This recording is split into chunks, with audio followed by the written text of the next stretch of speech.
let's bring in Aakash and Charu into the show now. Gentlemen, good evening. Thank you so much for joining us. Aakash, to you first. Were you surprised a bit with the ease with which India wrapped up this win? Because when I was checking the score on my way to work, suddenly, New Zealand were 104 for 1, and from there they went to 197 all out. 9 wickets for 93 runs. Did that surprise you? Not really, because if you'd seen the game, how the game actually panned out over 4 days, you knew that no batsman was set for sure. Even when you're batting on 35, 40, 45, you knew that a wicket-taking ball was not too far away. A ball would actually just skid through the surface, or it'll just take off from a good length. And these things were happening way too often for anybody to really raise concerns about a blooming partnership. So I wasn't too surprised. And also, on a pitch like this, breaks, they tend to break a lot of partnerships. So India saw a wicket fall of the 5th ball after lunch break and of the 3rd ball after tea break. So those breaks were crucial, and once the Indian spinners came to the fore, you always knew that fast bowlers will obviously contribute on this pitch. So it was clinical, and it came in good time as well. Right, of course, incredibly, the Kiwis haven't won a test on Indian soil since 1988. They've in fact just won 2 tests here in India. Charu, let's quickly go across to you now. Now, every captain, whenever he addresses a press conference, and Virat is no exception, says that rankings really don't matter, even though, yes, there might be an incentive for some, but the team does not really think about the rankings. But you have to admit that the way that this team has now managed to get back to the #1 ranking again, that in itself is a reflection of the depth and the potential of this rather young team.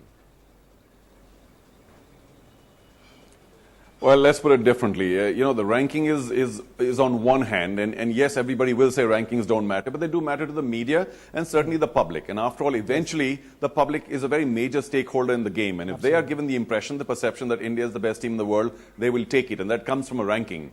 But, otherwise, the test match, very quickly, I agree with Aakash, but there was one surprise for me, and it was a pleasant one. That Saha got 50s, and he got support from 8, 9, 10 Jack. And that ultimately played a very critical role, because the top order hadn't really been able to dominate the test match. So those runs were all very, very critical, and I'm glad that's happening. Otherwise, no surprise at all. And you're right. I mean, and that score, 376, has never been chased at the Eden Garden. So everything was against the Kiwis. And if they came to India and somebody said you're going to lose 3-0, they'd probably have said, okay, by how much each test, by how much? That's all that was needed. So, the pitch played its part, home conditions played their part, and what we really want is, you say how the ease with India regained the #1 ranking. I want to see the ease someday in my lifetime of India beating Australia comprehensively in Australia, in England, and in South Africa. Then I'll be a satisfied man. Even though we're number 49 at that point of time, it doesn't matter. But beat those teams in their backyards, we'll take it. Right. In fact, interestingly, Charu, Virat Kohli has echoed those sentiments, because he was asked this at the press conference, that you're winning at home, what about abroad? And he said, when I go out to play, whether it's in England or in Australia or in South Africa, the feeling that I go into that ground with is that I have to win. Doesn't matter where I'm playing. And that, of course, you can see that is rubbing off on the rest of the team. Of course, it's a young team, and Virat has really, taken charge of this team in a big way. Now, in news just coming in, we're being told that Shikhar Dhawan has in fact been ruled out of the 3rd test with that injury that he picked up, which basically means that Gautam Gambhir could play the 3rd test in Indore. That, of course, unless KL Rahul is fully fit and the team management decides to go back to him. But since we were talking about Virat Kohli, Aakash, the batting-wise, he did not really impress in these 2 tests, Virat Kohli. But what about his captaincy? Have you been impressed with the kind of captaincy that he's displayed?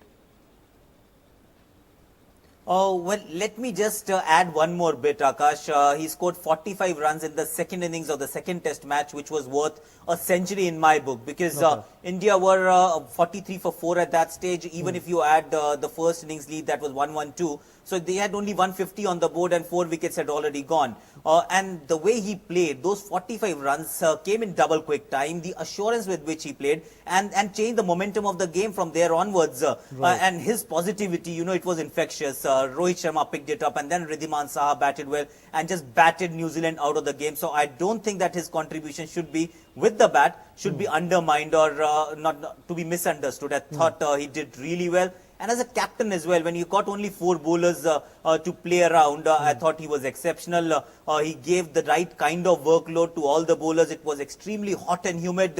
to the extent that on day one, BJ Watling, or not BJ Watling, it was Neil Wagner who lost 3 kgs in the first two sessions. So at the morning of the first day, he was weighing 3 kgs more as compared to what he was weighing at tea. So when you're losing so much fluid, you need to be very careful how you manage the workload. And Kiwis had 5 bowlers, India had only 4. So Virat Kohli was spot on when he actually rotated his bowlers quite nicely.